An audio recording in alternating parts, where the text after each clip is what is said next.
Sempre unido. E sempre tem a Cristo. Amém. Porque o irmão Brana diz que um casamento perfeito tem que ter 3. É verdade. É o marido, a esposa e o Senhor Jesus Cristo. Né? Esse é o laço que nos une.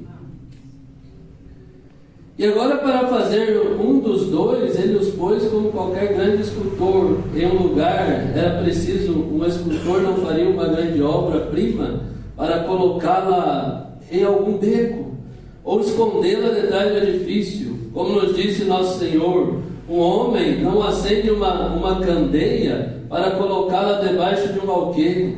Quando nos convertemos nas obras-primas de Deus, não estamos escondidos em algum beco, temos que brilhar. Temos que dar luz. A luz do Filho de Deus, um pouquinho que está em nós temos que deixar ela brilhar. Né? E o profeta disse que a única maneira do povo ver Jesus Cristo é ver Jesus Cristo em nós. Por que o mundo denominacional fala tanto de Jesus e não acontece nada? Porque eles estão procurando Jesus literalmente. E Jesus Cristo está nos seus filhos. Na forma do Espírito Santo. Né? É a única maneira. As pessoas estão esperando Jesus vir nos ares e faz aqueles ensinamentos de arrebatamento, o povo tudo desgovernado por aí. Isso é tolice. Nós sabemos que um corpo ele tem que estar todo num lugar, tudo posicionado para quando o Senhor Jesus Cristo vier para o casamento, a noiva tem que estar completa. Como é que pode uma coisa dessa? Mas é porque não tem um líder, não tem um profeta. Amém. A mensagem de hoje, o profeta disse: ministros, vocês para entrar, vocês têm que entrar por essa mensagem. Amém. Fora dessa mensagem não se entra, porque essa mensagem é a porta de Deus para nós. Nessa era que nós estamos vivendo. E os ministros são responsáveis por cada um, que eles estão ensinando a mensagem. Né? Por isso que eu gosto de falar da mensagem do irmão Brana. Porque o irmão Brana falou, não tem questionamento. Amém. Né? Porque é Deus falando através do seu profeta. Se eu falar alguma coisa de mim, você tem que passar no filtro, né? Isso aqui é o filtro do homem que pensa. Amém. Mas se a mensagem do irmão Brana é somente um amém para isso. Né? A não ser que você queira colocar o seu filtro, seu próprio filtro, e dizer, isso que o profeta disse não é assim não. Né? Deus me guarde de pensar isso. A mensagem de respeito, o irmão Brana diz que Deus exige respeito. Deus exige que seu povo respeite o seu mensageiro. Né? Por isso que o grande problema de hoje é que as pessoas, todo movimento que levanta, eles querem tirar o mensageiro de cena. Observe para você ver. Todo movimento que levanta, eles estão sempre tirando o mensageiro. Agora nós não precisamos de mensageiro, agora é só isso. Agora nós não precisamos de mensageiro, é só aquilo. Não, Senhor, a noiva ela crê no mensageiro e crê na mensagem. Amém. Então o mensageiro e a mensagem são um. Você nunca pode separar os dois. Não, Senhor, eu creio que essa mensagem é a vida de William Brana aqui na terra para nós. O irmão Bilipô disse: meu pai viveu o que ele pregou. A vida que ele viveu não foi só uma pregação, foi a palavra de Deus manifestada para nós. Para ficar como exemplo. Por isso que ele disse: sede meus imitadores, como eu sou de Cristo. Ele não disse imite fulano, imite ciclano, não. Ele disse: sede meus imitadores, como eu sou de Cristo. Agora, para Michelangelo, isso foi um atributo de seu pensamento. E Deus quis fazer um homem segundo a sua imagem. O grande escultor, ele começou a trabalhar nele. E à medida que ele começou a operar com as coisas que se arrastam, os animais pequenos sobre a terra, eu creio que eu já passei isso aqui, né? Vou passar um pouquinho mais aqui, que eu não posso perder não. Assim que vemos que depois que ele fez a obra-prima, colocou aqui na terra, e a pôs um lugar belo que existia no Jardim do Éden. Né? Assim como o Michelangelo, eu creio que pegou aquela obra-prima e levou num lugar mais bonito que podia ter.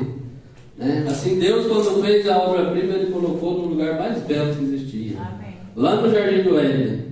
Como deve haver agradado a ele, quando viu que essa obra-prima estava bem. Encontramos que depois disso ele descansou. Ele estava muito satisfeito com sua obra. Né? Porque homem que faz, creio que o irmão Henrique, quando ele terminou lá em casa, ele deve ter descansado. Ficou satisfeito com a sua obra.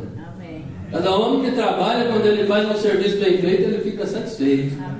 Ainda mais se alguém vir elogiar. Exatamente. Mas sempre tem os críticos também. Você deve saber conviver com os que elogiam e com os críticos. Ué. Você tem que sempre saber que tem, mesmo do jeito que tem pessoas que te elogiam, tem pessoas que vai vir e vai querer tirar uma casquinha. Por mais que você viva, né? Mombrana ele diz, as pessoas não têm nada contra mim, porque eu nunca fiz nada, até onde eu saiba, que prejudicasse alguém. O que eles têm é contra a palavra. Né? Um cristão genuíno e verdadeiro, as pessoas não podem apontar nada para ele, porque ele não traz dano para ninguém. Né? Então as pessoas não gostam da palavra, porque é a palavra que faz a separação. O cristão genuíno, o profeta, eu creio que foi o irmão José Branda, um videozinho antigo dele que eu vi, ele disse que podia comer em cima do motor do carro do irmão Branda, de tão limpo que era o carro dele. O profeta, ele chegava num determinado lugar, numa mata, e ele fazia um fogo, e depois ele ia lá e arrumava do jeitinho que ele deixou. Era um homem que amava a natureza. Amém. Ele amava e respeitava o Criador da natureza. Amém. Ele tinha respeito por Deus, ele sabia que Deus estava na natureza. Agora lembre-se, em minha opinião, o golpe que ele deu foi o que fez a obra-prima. E quando ele produziu o defeito no monumento de Moisés, a obra-prima de Michelangelo, foi o golpe que feriu a costela da sua obra-prima, que produziu a noiva. E agora o vemos como uma família obra-prima no Jardim do Éden. Quão belo foi aquilo! Olha, agradou tanto a ele que ele foi descansar e disse: eu descansarei. Porém, enquanto ele estava descansando e confiando em sua obra-prima, então seu inimigo veio e encontrou a essa grande obra-prima, e pelo engano ele se arrastou sobre as paredes do jardim e então estragou essa preciosa obra-prima. Ele a danificou de maneira que ela caiu, né? Esse é o grande problema do engano. Tudo começou lá no princípio com o engano. Qual foi o engano? O engano foi Eva ter deixado de seguir a mensagem do seu marido, né, do seu noivo, e dar ouvido para outro, né, achando que ela podia ser mais sábia, porque o outro era mais bonito. O profeta diz que a serpente era mais bonita, era mais sábia, e pregava algo que agradava a ela. Dizia: você vai ser mais sábia, imagina, você vai ser como Deus, não tem problema não, pode fazer essas coisinhas que você faz sim, que não tem problema não, né? Não vou nem entrar nessas coisinhas, porque nós vamos trabalhar hoje só na obra-prima. Mas essas coisinhas que nós fazemos, o profeta diz que nos impede de ver as coisas grandes. Verdade, meu Deus. Porque se nós falhamos nas coisinhas, nós falharemos nas coisas maiores. Verdade. Com certeza. Verdade. Então o profeta diz que o princípio do cristianismo é sempre crer em Cristo. Amém. É o ABC. Então Silas podia traduzir em inglês o ABC que ele cita ali. Sempre crer em Cristo, né? Porque se nós passamos por alto o mínimo, nós vamos passar os máximos.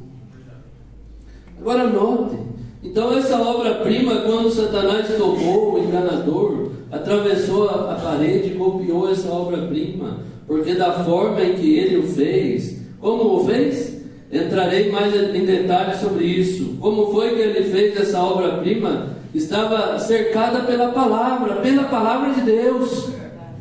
A única maneira de Satanás não entrar é se você estiver guardado pela palavra. Palavra de quem? Palavra de Deus. Amém. Palavra do anjo, né? Hoje nós ouvimos o irmão Brando dizer, né, que o mensageiro está trazendo a luz. Amém. Para a igreja. A luz do entardecer vem através do mensageiro do entardecer. Amém. Não importa quantas pessoas se levantem dizendo que tem outro mensageiro, tem outro com aquilo, mas a semente de Abraão permanece com esse mensageiro. Amém. Cada um tem seu lugar, nós sabemos disso. Mas Deus tem um mensageiro para a sua noiva. Amém. Não enviou dois, Eliezer enviou? Ou depois deixou Eliezer e entregou para outro no caminho? Para outro no caminho? Não, senhor. Ele estava incumbido de buscar Rebeca e levar ela até Isaac. Tinha uma junta ministerial com ele, como Eliezer. Mas eu creio que eles só estavam vigiando o deserto. Né? Daqui ninguém toca. E se o deserto chegar lá, nós também vamos receber o prêmio. Vamos receber a recompensa. Agora eu estou tratando de vigiar o relógio. Pode separar ele um pouquinho, irmão? Pode parar. Agora observe. Então essa obra-prima, quando Satanás a tomou e atravessou as paredes. Porém o grande escultor, quando ele viu a queda de sua família, a obra-prima, ele não estava disposto a deixar ali de boca para baixo arruinada. Né? Qualquer verdadeiro pai, qualquer verdadeira mãe, se vê um filho de boca para baixo, ele está disposto a que ele levante. Isso mostra que ele tem amor no coração. Tem amor pelo filho. Se for preciso orar a noite inteira, jejuar a noite inteira, ele faz, porque ele quer ver a família dele em Cristo Jesus. Ele não estava disposto a deixar, e ele começou imediatamente a trabalhar para restaurá-la de novo. Ele não desejava que ela perecesse, ficando ali todo o tempo, porque ele era Deus, ele é Deus e não será vencido. Por isso ele foi trabalhar imediatamente e começou a reedificar ao homem a sua própria imagem. Amém. Meu irmão, a mensagem do irmão Brana é uma coisa, viu? Meu Deus do céu. Tudo que ele fez lá do princípio, começando lá do princípio até chegar à sua imagem, foi Adão. Agora ele ia começar todo de novo. E agora encontramos que o mundo antediluviano chegou em cena e ele destruiu a coisa por completo. Porque os pactos que foram feitos, condicionais, se vocês não fizerem isso, se vocês fazem aquilo, Deus, o grande escultor, vendo que o homem não podia cumprir o pacto, ele simplesmente não pode fazê-lo, não há forma de que ele possa fazê-lo. O homem é um fracasso para si. Vamos trazer para nós.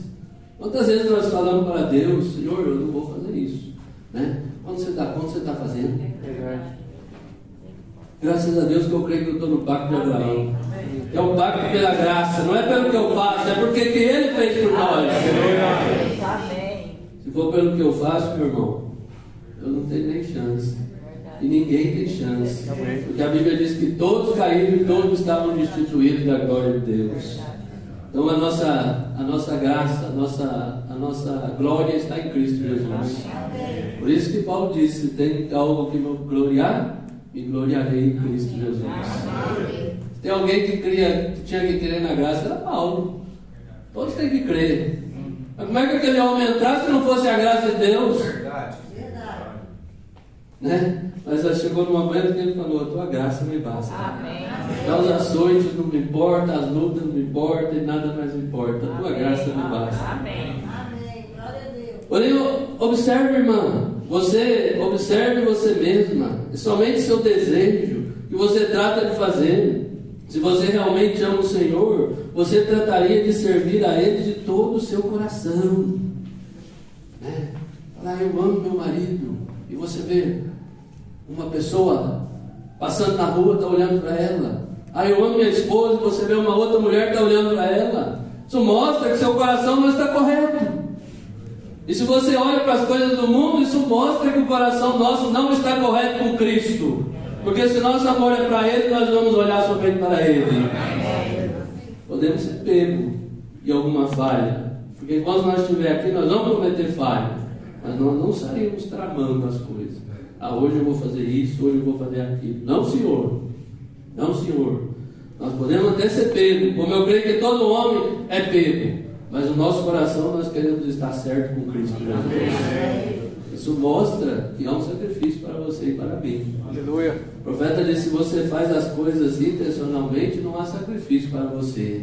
Mas se você é pego no contrapé e se arrepende, então há um sacrifício para você. Porque quando você faz, você corre para Ele e fala: Senhor, tem misericórdia de mim. Miserável homem que sou. Foi Davi, e quando ele viu que ele tinha cometido as falhas que ele teve, ele clamou por misericórdia. Primeiro, ele queria apontar o dedo para os outros. Quando Natan chegou nele e disse para ele: Davi, tem um sujeito ali em cima, Davi, que ele tem 500 ovelhas. E ele queria fazer uma festa, Davi. E ele queria fazer um sacrifício. Em vez dele pegar uma daquelas 500 ovelhinhas dele, Davi, ele foi naquele coitadinho ali que só tinha uma ovelha, pegou ela e sacrificou. O que eu devo fazer com ele, Davi? Davi disse: mate. Mal ele sabia que ele estava decretando o próprio julgamento dele. Mas a graça de Deus entrou por ele. Davi certamente não morrerás, né? Mas ele teve que pagar o preço por aquilo. Mas Davi se arrependeu. Quando ele recebeu a correção de Deus, ele se arrependeu. Se arrependeu tanto que Deus olhou para ele e disse: esse é um homem segundo o meu coração. Né? O profeta diz na mensagem: estreita é a porta, que Deus amou Davi porque ele se arrependeu. E ele viu que ele estava errado, que ele precisava de Cristo. Né? Então, uma maneira de nós agradar a Deus é nos arrepender. Amém. Quando fazemos coisa errada, vamos clamar a Deus que Ele tenha misericórdia de nós. Amém. Então, de Abraão, começou, Deus tinha os pactos com Adão, né? Com Noé, com cada um, e todos caíram. Ninguém cumpriu o pacto. Então, Deus fez um pacto incondicional, como nós sabemos, né? Então, de Abraão veio os patriarcas. Ou então ele começou a tomar um homem e tirá-lo de seus pactos, que diziam: se fizeres isso, eu farei. Se começou com um homem chamado Abraão, ele deu a Abraão um pacto incondicional. E cada vez que ele começava uma obra-prima, Satanás a tomaria, por causa da palavra. Porque Satanás sabe que quando a pessoa rompe a palavra de Deus, Deus está obrigado a cumprir a sua palavra com ele. Nós ouvimos nas eras o profeta explicando isso para nós no caso de Balaão. Quando Balaão, então, ele começou a querer receber dinheiro para amaldiçoar Israel, e ele não conseguiu.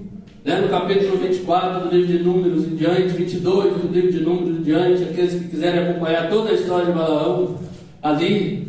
Então ele não conseguiu, porque cada vez que ele abria a boca, Deus entrava em cena e abençoava Israel. Então o que ele fez? Ele sabia que lá no princípio Deus havia dito para Eva: no dia que comer, nesse dia morrerás. E ele sabia que Deus tinha matado Eva.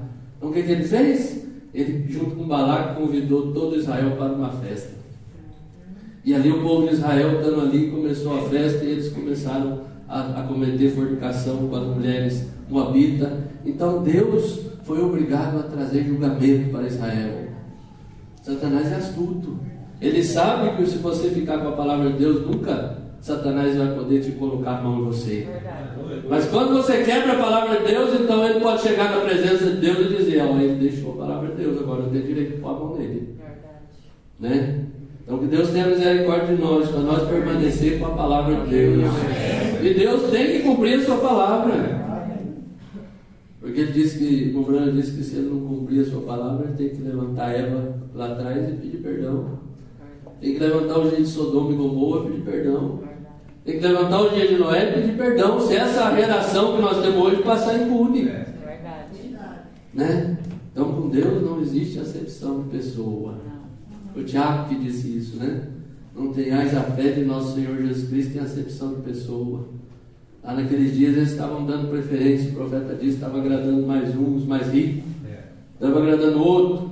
E Tiago chegou com a espada na mão e cortou tudo. Falou: não tenhais a fé de nosso Senhor Jesus Cristo em acepção de pessoa.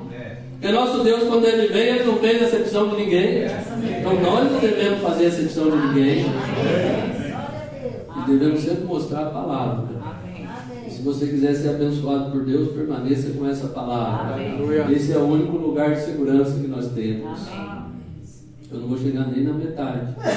Agora observe: toda obra-prima é colocada sobre um fundamento de escultura. E o monumento de Moisés, feito por Michelangelo, está sobre uma peça de mármore de 3 ou 4 pés. Tem um fundamento. Assim Deus, ao preparar essa obra-prima, a colocou sobre o fundamento dos patriarcas. E no fundamento dos patriarcas, o primeiro foi Abraão, logo Isaac, logo Jacó, logo José, as 4 esquinas. Abraão foi fé.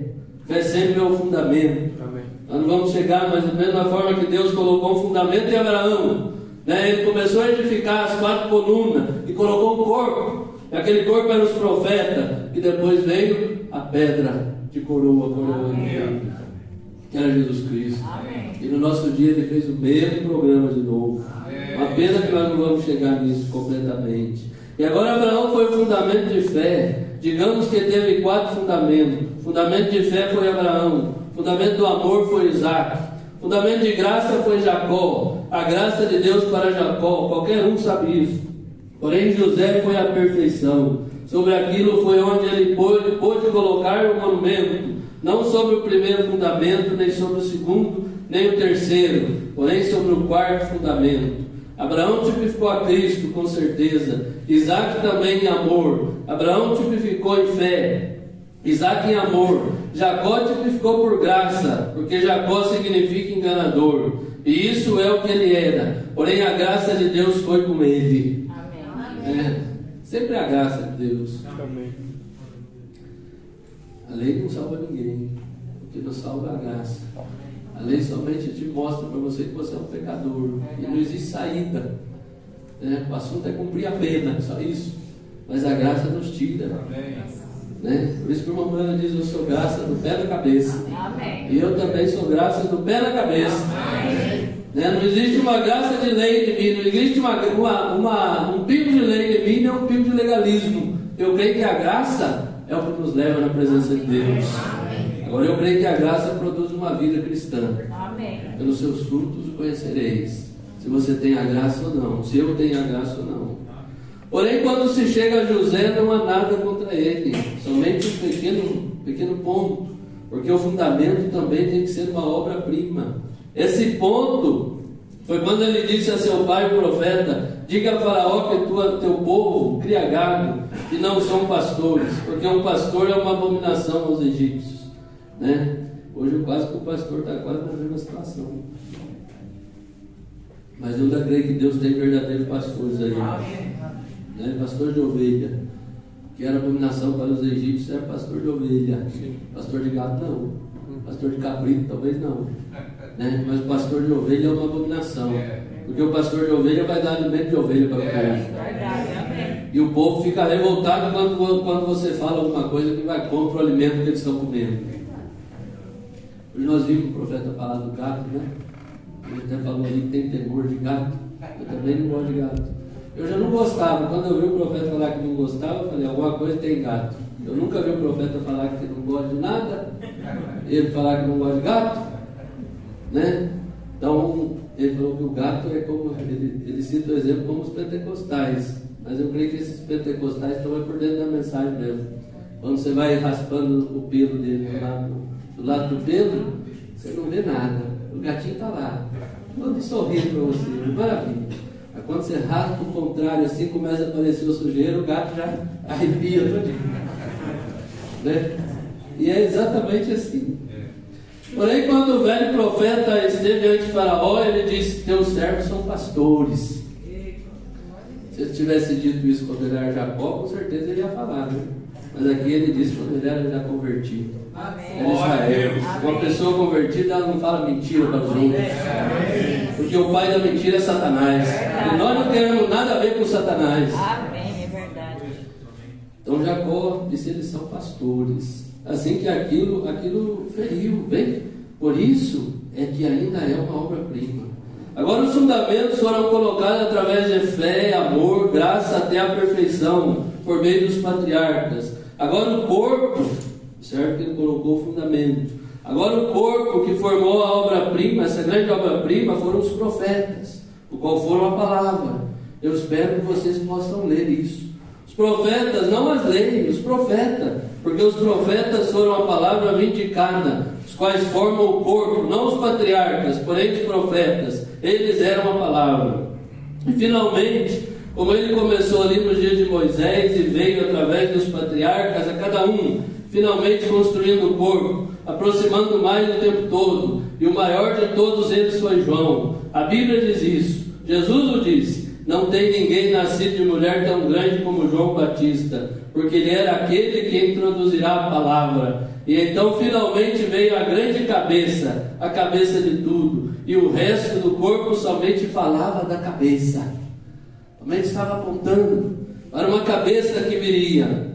E o fundamento foi colocado pelos patriarcas, porém o corpo foi construído pela palavra, o qual eram os profetas. E aqui vem a cabeça de tudo. Jesus vem em cena. Ali, quando essa cabeça foi colocada sobre o corpo, encontramos nela toda a obra de Deus. Encontramos nele o reflexo perfeito da obra palavra, porque ele era a palavra, a plenitude da palavra.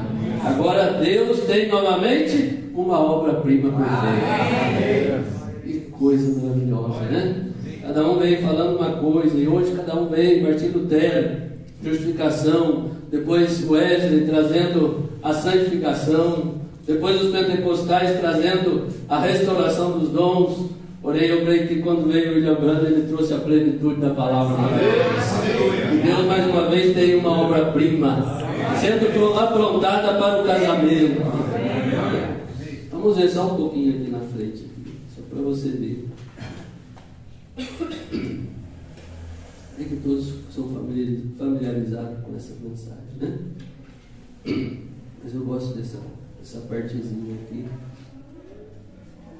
Assim. Como vai a noiva fazer isso? Como vai o trigo fazer isso? Malaquias 4 disse que nos últimos dias isso será restaurado novamente. Restaurado a como foi no princípio. Levado novamente, eu restaurarei, diz o Senhor. Todos os anos que a oruga, o pulgão e todas essas outras coisas têm comido, eu restaurarei outra vez. Amém. Malaquias 4 diz que ele restaurará os corações das pessoas, a fé das pessoas, a fé original dos pais. Amém. Igreja, vemos isso aqui ante nós. Amém. Onde estamos? Agora estaremos terminando em alguns minutos. Malaquias 4 era para trazer de novo o original. Ela é ferida e tirada da igreja. O corpo da igreja, ferida com o seu mestre, com o mesmo propósito. Ela é a palavra. Amém. Tal como José foi ferido e separado de seus irmãos, porque ele era a palavra. Amém. E Jesus foi ferido e separado de seus irmãos, porque ele era a palavra. Amém. A igreja é ferida, a noiva é ferida e separada da igreja, porque ela é a palavra. Amém. E ali tem as etapas, 1, 2, 3, vem exatamente. Amém. Tem que separar. Deus está tirando um povo. Amém. Está tirando um povo para ser a palavra. Amém. A única maneira dele ter um casamento é quando a noiva se tornar a palavra, porque Jesus Cristo é a palavra e vai haver um casamento igual. Assim como era no princípio. Eva era parte de Adão. Então nós temos que tomar cada palavra que sai da boca de Deus. Né? O profeta diz, não é uma palavra um pensamento seu, não é uma palavra um pensamento de fulano, é a palavra após palavra. Né? Nem acrescentando nem tirando. A palavra vivendo em ação. A noiva da Bíblia, não alguma noiva feita pelo homem, porém a noiva da Bíblia, ferida e afligida de Deus. A Brana diz na mensagem, eu creio que até essa mensagem que nós vamos ouvir um pouquinho mais para frente, depois desse domingo, a virginéssia do 144, o profeta Deus disse que a virginéssia saiu da luz da estrela. É por isso que nós sempre estamos falando para as pessoas, permaneça na luz da estrela. Amém. Não deixe o mensageiro de Deus por nada. Verdade. Que a virginéssia saiu dessa luz. Ela achou que podia fazer coisas sem a presença do mensageiro, né? Mas a noiva não, a noiva segue uma liderança. Aleluia! A noiva segue um cabeça, e a cabeça é Jesus Cristo através do sétimo anjo. Sem nenhuma, a palavra vivendo em ação, a noiva da Bíblia, sem nenhuma beleza que possamos desejá-la. Todavia, a estimamos ferida e afligida de Deus. Em Apocalipse 3, ela é ferida por todas as denominações. Ela é ferida e lançada fora da era de Laodiceia, a qual ela foi levantada. Bem? Essa igreja foi levantada da era da igreja de Laodiceia, a qual é a palha. Porém, se as outras foram, vocês homens pentecostais não podem ver isso? Se aquele foi palha e morreu, se aquilo foi talo, teve que morrer, se a borla teve que morrer, assim também a palha tem que morrer. Há 3 etapas da organização. Que vocês recordem, vocês dizem, bom, há uma grande quantidade de borlas presas, há uma grande quantidade disso. Houve metodista, batista, presbiteriano, luterano, igreja de Cristo. Todas essas coisas caíram em cima. Folhas e todo o demais se havia pendurado nela. Porém o original foi a reforma. O vem agora está parada só como um noivo, rejeitada pelo homem, desprezada, rejeitada pela igreja. Assim está a noiva, que é a sua obra-prima. Bem, é a palavra, através da qual ele pode operar e fazê-la manifesta. Oh, assim que o talo e a borla e a palha nunca se converte em semente, não. Porém, todo o tempo se está parecendo mais a semente. Agora, no tempo da colheita, a semente está novamente em sua vida original, novamente na Bíblia. Malaquias 4 diz que seria trazida dessa forma. Oh, que coisa! Tem que ter toda. Para estar assim, ela tem que ter toda a palavra. Isso é correto. Toda a palavra. Não negar uma palavra. A noiva, ela permanece na fila. Olha só para nós terminar isso aqui. Agora, o que disse em Apocalipse 10 que tomaria lugar? Porque foi a viagem a Tucson para abrir a igreja, ou nos dias do mensageiro do sétimo anjo, mensagem do sétimo anjo, toda a palavra de Deus seria feita manifesta. O selo de tudo que talhou tem deixado para trás, e o porquê, tudo sobre isso, seria feito manifesto nesse tempo. É isso que diz a palavra. Então vemos. Então onde estamos, hein? Onde estamos? Há somente uma coisa, estamos na colheita. Ela está bem madura. Ela agora está pronta para a vida. Estamos cada dia amadurecendo. Cada dia que nós ouvimos a palavra, eu creio que Deus está deixando uma luz do sol cair sobre nós. Isso é para nos trazer amadurecimento, porque Deus vem colher uma noiva madura. Uma noiva que vai por qualquer vento, Quando diz, ele está ali, vai para lá. Ele está aqui, vai para lá. Não, Senhor, Deus está na sua palavra. Permaneça na palavra. Não importa onde você esteja, mas permaneça com a palavra. Permaneça com o mensageiro. Notem, ela nunca será isso. No tempo da colheita, a semente está de novo em sua condição original. E tem que ter toda a palavra para poder ser a semente. E não pode ser meia semente, assim não crescerá. Tem que ser a semente completa. Não pode somente manifestar e dizer, eu creio no batismo do Espírito Santo, aleluia. Eu creio em falar em língua. Isso somente é parte da semente. Porém, agora há algo que tem sido acrescentado a isso, aleluia. Bem? A vida, não os dons, a vida dos dons, bem? Bem, o que quer dizer? Irmãos, estamos no tempo final. O talo, a borla, a palha agora estão mortos e secos. Há somente uma coisa que tem que suceder, e isso é recolhê-los do Concílio Mundial de Igreja para ser queimado. A palha não serve mais para nada, só serve para crescer, para ser queimado. A palavra tem chegado a ser carne. Amém. Exatamente como ele prometeu em Lucas 17, Malaquias 4 e demais. Vem? Correto.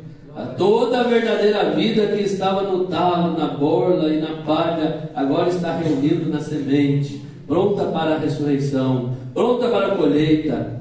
O alfa se tem convertido em ômega. O primeiro se tem convertido no último, e o último é o primeiro. A semente que entrou tem passado por um processo, tem se convertido em semente outra vez. Semente que caiu no jardim do Éden e morreu e regressou. Aquela semente imperfeita que morreu e regressou a semente perfeita no segundo Adão.